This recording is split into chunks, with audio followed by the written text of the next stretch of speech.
통합 신공항 후보지 선정에 대한 기준과 절차를 놓고 대구시와 경북도는 국방부와 협의에 나설 계획입니다. 강사법이 시행되면서 대구 경북권 대학들도 홍역을 치르고 있습니다. 현장 점검 360도에서 집중 취재했습니다. 경주 쪽샘 유적에서 토기에 새긴 신라 행렬도가 발견됐습니다. 기마, 무용, 수렵을 묘사한 복합 문양이 발견된 건 처음입니다. 전국에서 모인 청년 작가 20명의 의선을 바라보는 시선을 담은 전시회가 열리고 있습니다.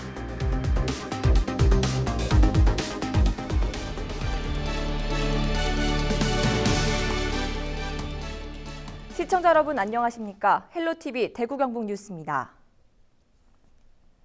첫 소식입니다. 지역 최대 현안 중 하나죠. 대구 경북 통합 신공항 부지 선정 소식 살펴봅니다.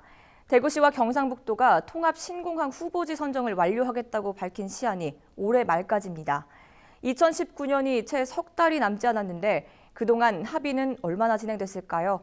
이전 부지 선정 과연 올해 안으로 가능할지 앞으로 남은 절차를 권수경 기자가 전해드립니다. 통합 신공항 후보지 선정이 난항을 거듭하고 있습니다.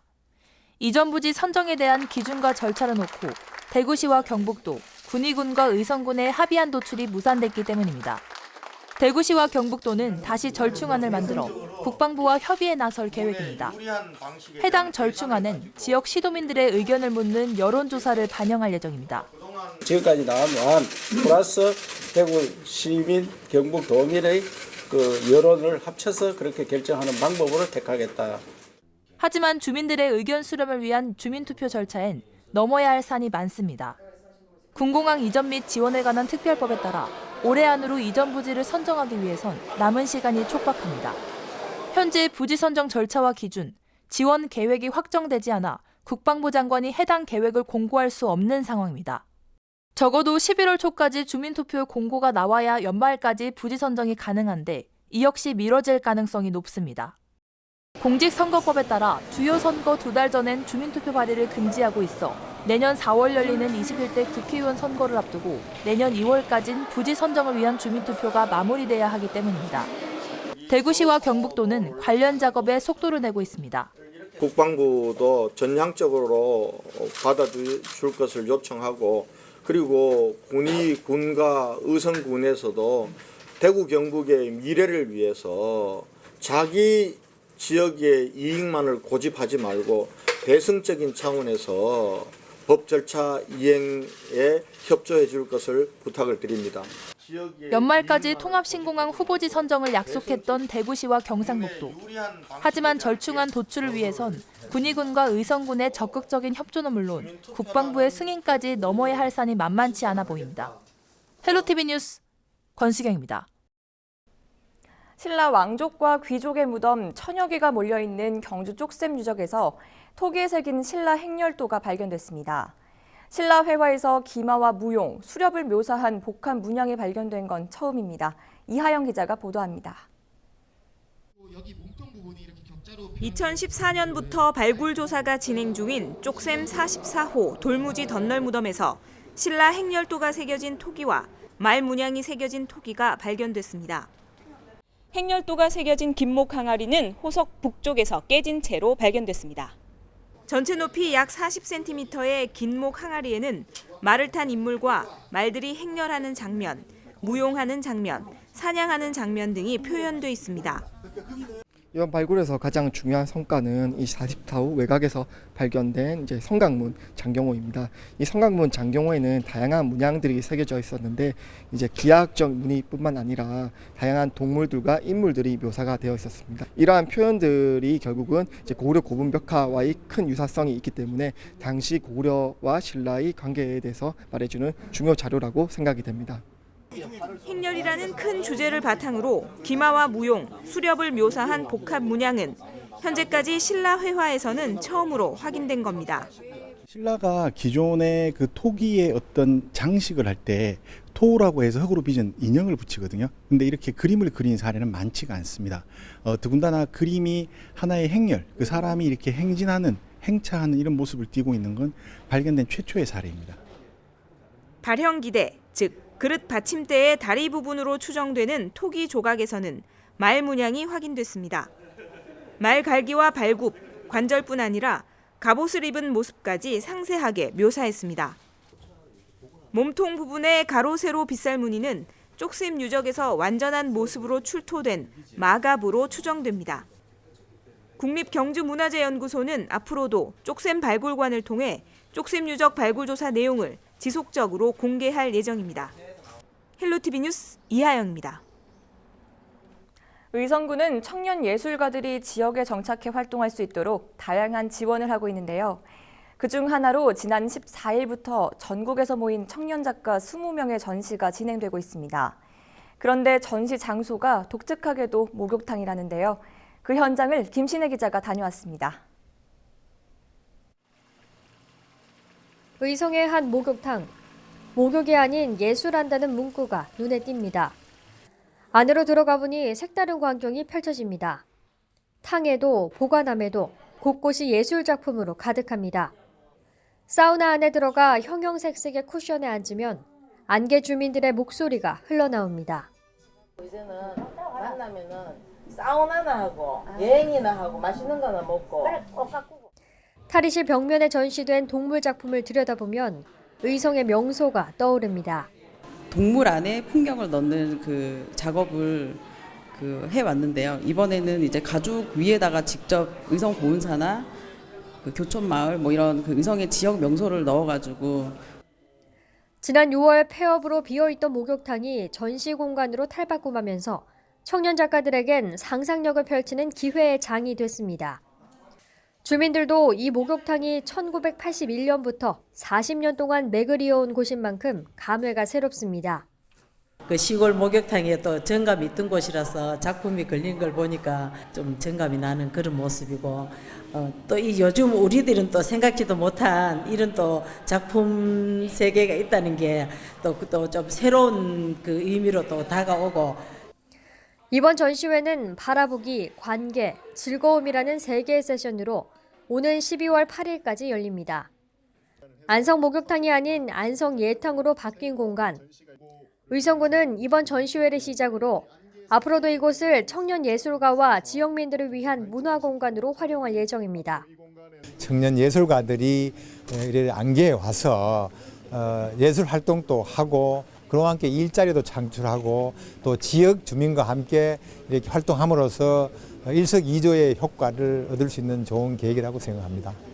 헬로티비 뉴스 김신혜입니다.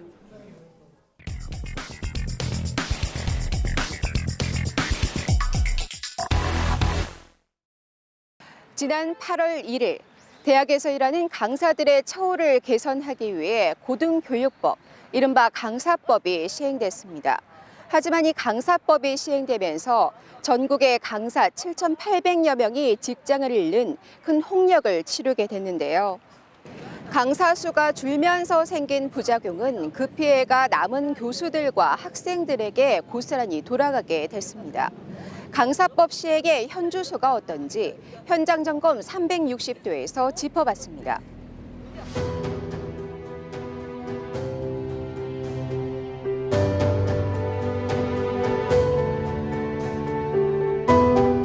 최근에 2010년도에 이제 조선대에 선생님 한 분이 이제 자살을 하셨잖아요. 그때 이후로 이제 강사법이 이제 거론이 됐습니다. 그때 처음 만들 때 정말로 강사들을 생각을 해서 강사들의 이제 고용이라든지 처우를 생각해서 반영을 했더라면은 별 문제가 없었을 거예요.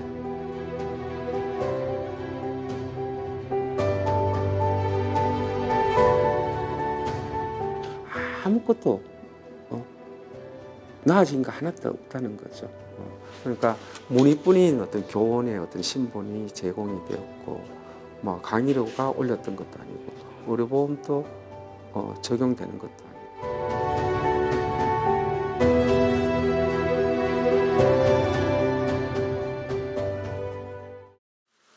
가을 학기가 시작된 경북 경산의 한 캠퍼스. 평범해 보이는 이 학교에서는 지난 학기 200명이 넘는 강사가 일자리를 잃었습니다. 1년 전만 해도 420명에 달하는 강사가 일했던 학교.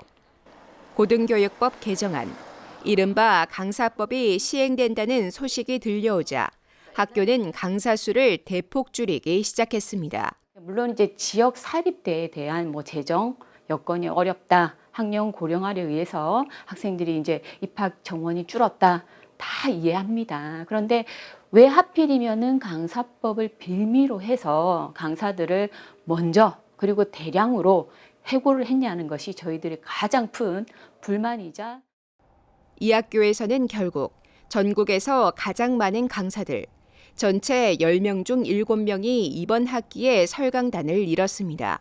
정확한 숫자는 71.4%가 감소가 됐습니다. 2015년부터 2018년까지 거의 420명을 유지를 했었거든요. 했다가 갑자기 그 대량 해고 이제 들어갔었죠. 그래서 구조 조정을 하면서 강사들의 일자리가 없어진 건 이 학교뿐만이 아닙니다.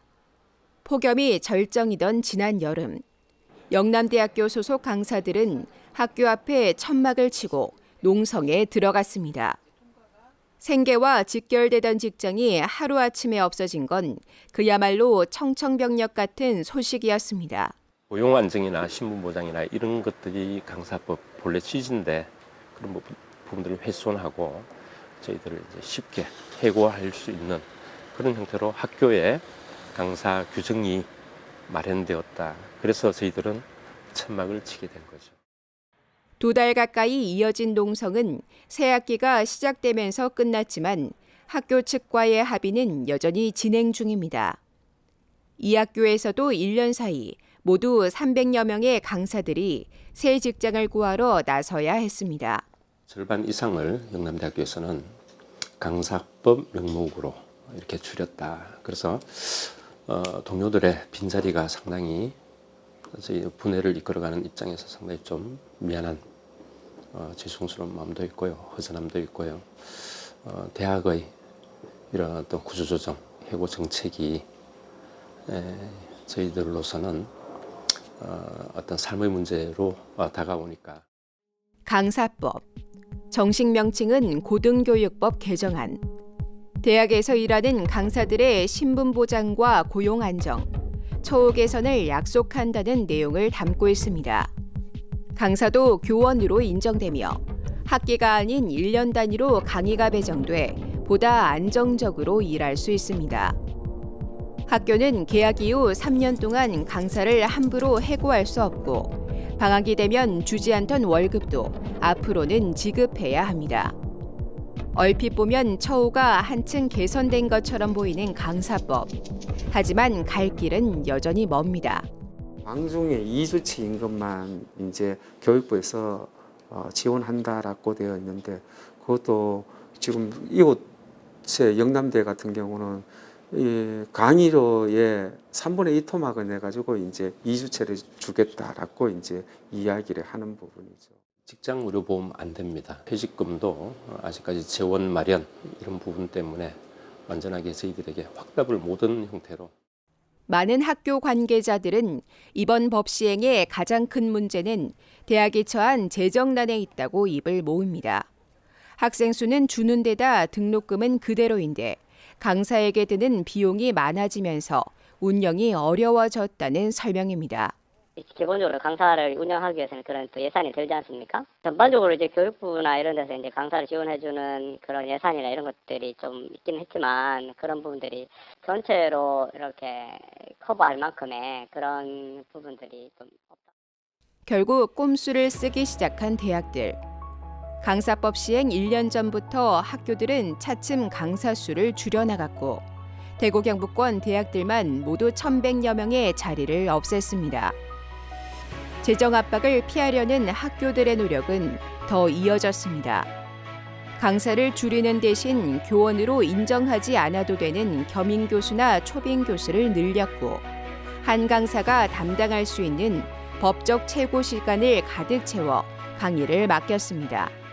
초빙은 교원으로서의 지위를 갖고 있지 않거든요. 그렇기 때문에 신분 보장이 되지 않는 어떤 부분이기 때문에 이전처럼 그냥 쉽게 뽑았다가 쉽게 내버리는 이런 어떤 구조로 이제 양산할 수 있다는 거죠. 진통은 여기서 끝나지 않았습니다. 강사가 줄면서 그들이 예전에 맡았던 강의들은 남아있던 교소들이 고스란히 떠안게 됐습니다. 전공이 아닌 과목을 맡거나 한 학기에 담당해야 하는 강의 수가 더 많아지기도 했습니다. 당연히 이제 경제적인 부담이 올라가니까 학교 측의 1차적인 생각은 아마 그러면 강사분들이 하던 강의를 교수들이 좀 소화해 줬으면 좋겠다라는 그런 생각이 있는 것 같고, 아마 학교에 그런 방침을 또 어느 정도 수용을 해서 강의 부담은 좀 생기지만 내가 맡겠다라고 하는 분들도 있을 수 있을 것이고. 학생들은 어떨까? 강사 한 명이면 수백 명이 들을 수 있는 인터넷 강의와 함께 콩나물 교실 강좌들이 한꺼번에 늘었습니다.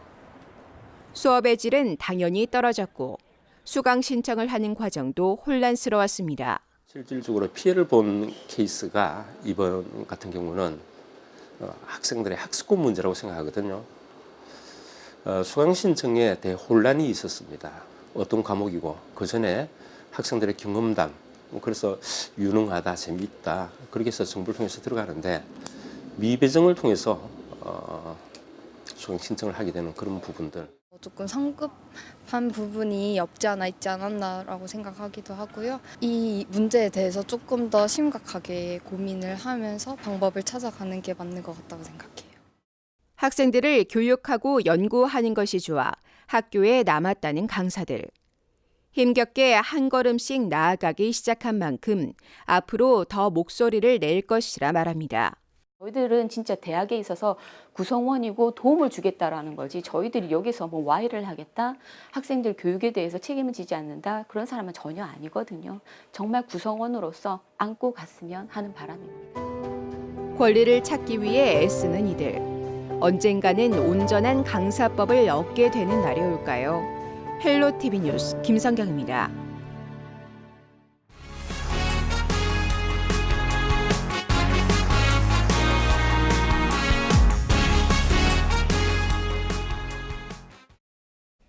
상대방과 말다툼하다 흉기로 찌르고 도주한 30대 남성이 하루 만에 경찰에 붙잡혔습니다.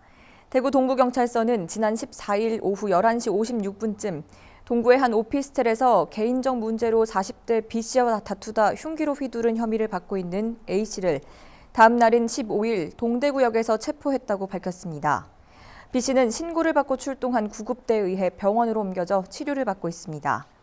경찰은 생명엔 지장이 없으며 정확한 사고 경위를 조사 중이라고 말했습니다. 케이블 TV 고객 서비스 담당자를 격려하는 자리가 마련됐습니다. 한국케이블TV 방송협회는 16일 광화문 아트홀에서 전국 케이블TV 고객 서비스 담당자를 대상으로 하는 2019 CS데이 행사를 열었습니다. CS데이는 올해로 7회를 맞았는데요. 사랑의 백미 기부를 시작으로 전국 CS 담당자 중 우수 상담사와 설치기사 14명에 대한 시상이 진행됐습니다.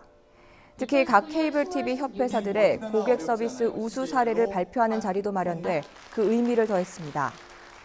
한국 케이블 TV 방송협회는 앞으로도 고객 만족을 최우선 가치로 놓고 현장에서 활동하는 고객 서비스 담당자들의 목소리에 귀를 기울일 계획입니다. 정말 다양한 사람이 많다라는 걸 매번 느끼고 있고, 또 그분들 성향에 맞춰서 상담을 하는 게 얼마나 중요하고 대단한 일인지를 일을 하면서도 배우지만 고객님들한테도 감사의 표현을 해주시는 게 쉽지 않으실 텐데 해주시는 고객님들께 또 감사함을 느끼고 있습니다. 항상 웃는 얼굴로 고객들을 대하시는 우리 고객센터 기사님들과 또 늘 밝은 목소리로 고객들을 맞이하시는 상담사 분들께 감사를 좀 드리고요. 현장에서 답을 찾아 나갈 수 있는 기회를 계속 만들도록 하겠습니다. 이상으로 헬로TV 대구 경북 뉴스를 마칩니다. 시청해주신 여러분 고맙습니다.